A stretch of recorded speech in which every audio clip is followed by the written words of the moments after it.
Renungan harian ini diadaptasi dari buku renungan harian Star Bina Warga GKI. Shalom teman-teman.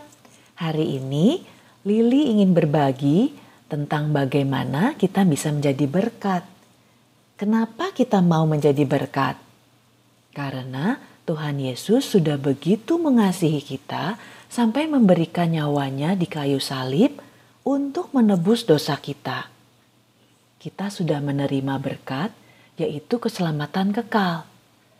Waktu, tenaga, apa yang kita miliki tidak untuk dinikmati sendiri, tapi juga untuk dibagikan agar menjadi berkat bagi orang lain.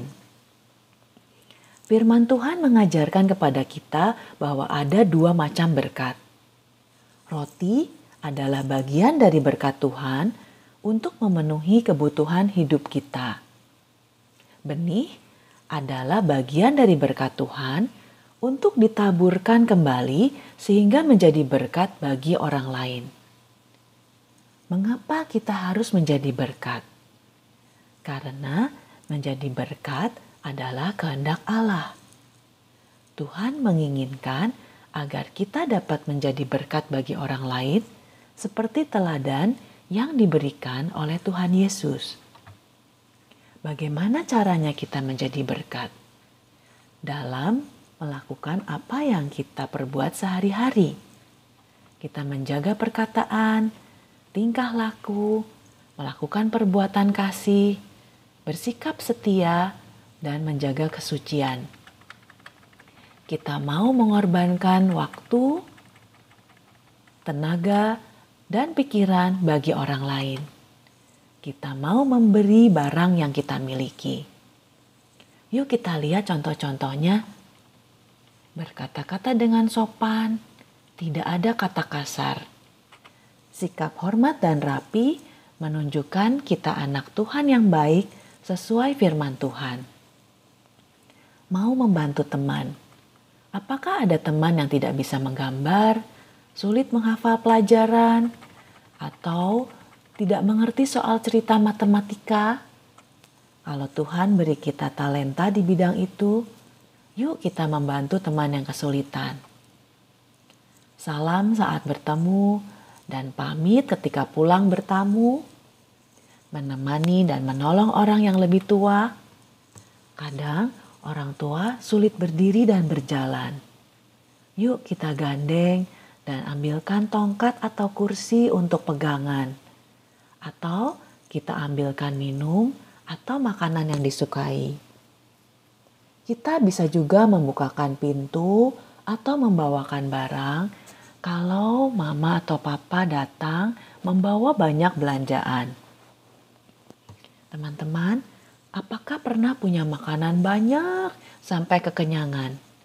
Atau akhirnya kue atau makanannya sudah tidak enak lagi karena disimpan berhari-hari? Pakaian kita sudah tidak cukup lagi karena sudah semakin besar dan makin tinggi. Mainan kita sudah dapat yang baru, padahal yang lama masih banyak. Sepatu kita sudah sempit.